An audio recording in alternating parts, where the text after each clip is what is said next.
8 major car brands are going bankrupt right now, literally giving away inventory at shockingly cheap prices.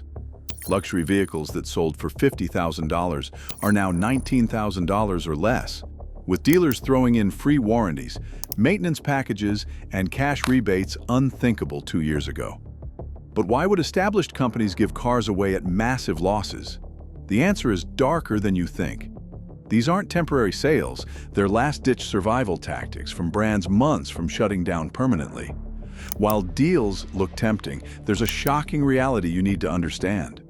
From Japanese icons collapsing to American legends abandoned by parent companies and one electric vehicle startup burning $500 million every quarter, the automotive market carnage is unprecedented. Number 8. Mitsubishi. The slow death of this once respected Japanese automaker is becoming impossible to ignore, and the numbers tell a brutal story. Over 100 dealerships have closed in the past year alone, leaving entire states without a single Mitsubishi dealer, while their market share has collapsed to barely 0.4% of U.S. auto sales. Why would a brand with decades of history simply vanish from America? Because they're stuck selling outdated technology nobody wants. Their current lineup relies on decade-old platforms and engines that feel like relics compared to competitors. Yet dealers are desperate enough to offer discounts of $8,000 to $10,000 on vehicles originally priced at just $25,000.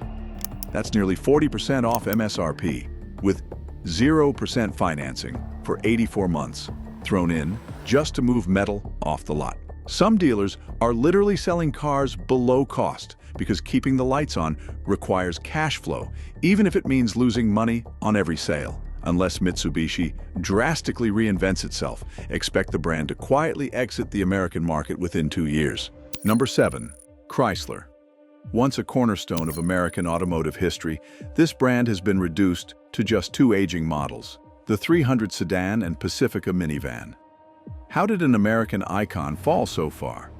Corporate abandonment by parent company Stellantis, which has shifted virtually all investment away from Chrysler toward more profitable divisions like Jeep and Ram. Internal analysts confirm Stellantis allocated less than 3% of development resources to Chrysler, essentially placing the brand on life support. This neglect has created desperate dealer situations, with discounts reaching $12,000 to $15,000 on Pacifica minivans, while the aging 300 sedan sells for nearly 30% below MSRP in many markets. Dealers bundle extensive warranty packages and free maintenance just to create some value proposition. Yet younger buyers consistently fail to include Chrysler in their consideration set. Without dramatic intervention from Stellantis, Chrysler appears destined to join Plymouth, Pontiac, and Mercury in the graveyard of discontinued American brands. Number 6. Nissan. What happens when you produce far more cars than people actually want to buy? You get Nissan's current nightmare. From 2012 to 2022, the company consistently overproduced by 15 to 20% beyond market demand, creating a catastrophic inventory crisis that destroyed their reputation along the way. The infamous CVT transmission failures in models like the Altima and Rogue became social media horror stories, tanking consumer trust while class action lawsuits piled up. Now dealers are drowning in excess inventory, offering average incentives of $4,500 per vehicle, nearly triple the industry standard. Some dealerships advertise promotions like double your tax refund toward any purchase, effectively slashing $5,000 to $10,000 off sticker prices just to clear overcrowded lots. The real killer, though? Resale values have collapsed to just 38 to 42% after 3 years, compared to 55 to 60% for Honda and Toyota. Unless Nissan dramatically cuts production and rebuilds quality credentials, the depreciation death spiral will only accelerate. Number 5. Jaguar. This British luxury brand tried to lead the electric vehicle revolution with the I-Pace, yet the market brutally rejected it. Despite winning design awards, the I-Pace moved fewer than 2,000 units in North America last year, a fraction of what Tesla sells in a single month.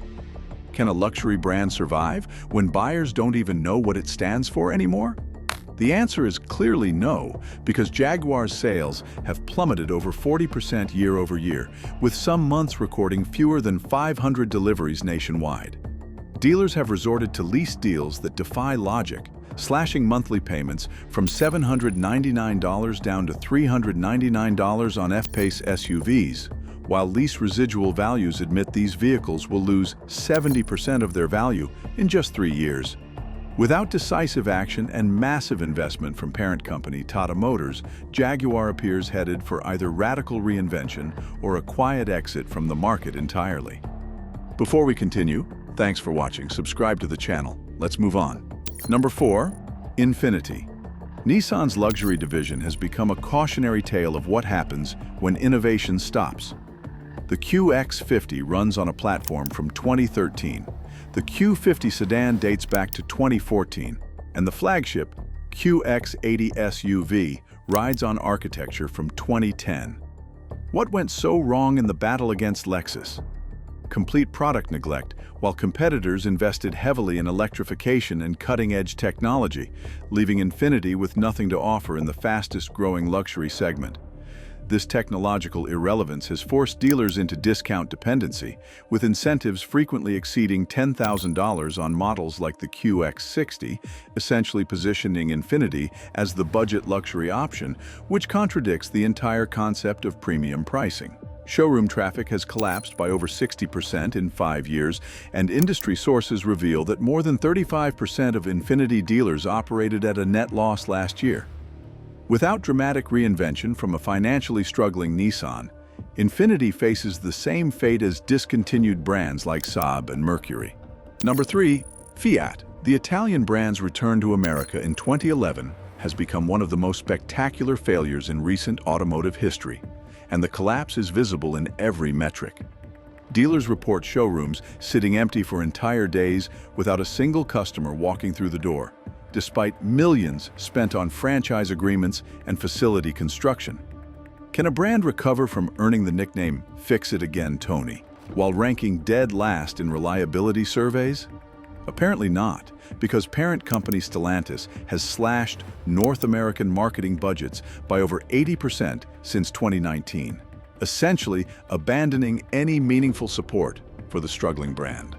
Market share has fallen below 0.05%, literally a rounding error in industry statistics. Dealers stuck with Fiat franchises now offer 0% financing for 84 months as standard, with lease payments dropping below $150 monthly just to generate any transaction at all. The brand has failed to achieve traction, and Stellantis has clearly decided it's not worth saving. Number 2. Mini. BMW's quirky British subsidiary has become a victim of massive market shifts that undermined everything the brand once stood for. When reintroduced in 2002, Mini offered compelling fuel efficiency and distinctive styling in a compact package. Yet today's hybrid and electric powertrains have democratized efficiency across all vehicle classes, while American buyers overwhelmingly prefer larger vehicles for perceived safety. Is there still a market for premium small cars in truck-obsessed America? The numbers suggest no. Mini's dealer network has contracted by over 35% in 5 years, with more than 40% of remaining retailers operating at break-even or loss, sustained only by their BMW operations. The brand's premium positioning has become untenable, charging $5,000 to $10,000 above mainstream competitors while offering less practicality and similar technology. Unless BMW's electric reinvention strategy delivers rapid results, expect Mini's North American presence to keep shrinking toward niche status, supported primarily by brand loyalists. Number 1. Lucid Motors. The electric vehicle startup that was supposed to be the Tesla killer has instead become the most dramatic automotive crisis of 2025, and the financial carnage is staggering. How did the company burn through $500 million every single quarter? Massive operational losses combined with production volumes hitting only 35 to 40% of projections, while each vehicle reportedly costs significantly more to produce than its selling price. Recent SEC filings reveal the company has less than 18 months of cash runway remaining without significant new investment. But the real killer is the service infrastructure catastrophe. With fewer than 40 service centers nationwide, owners routinely wait over 30 days for basic repairs while parts availability remains a nightmare. Customer retention data shows fewer than 30% of original buyers plan to purchase another Lucid, compared to 65% industry standard for luxury brands. This is the shocking reality behind those tempting deals. You're buying into a brand that might not exist to honor warranties or provide parts in 2 years.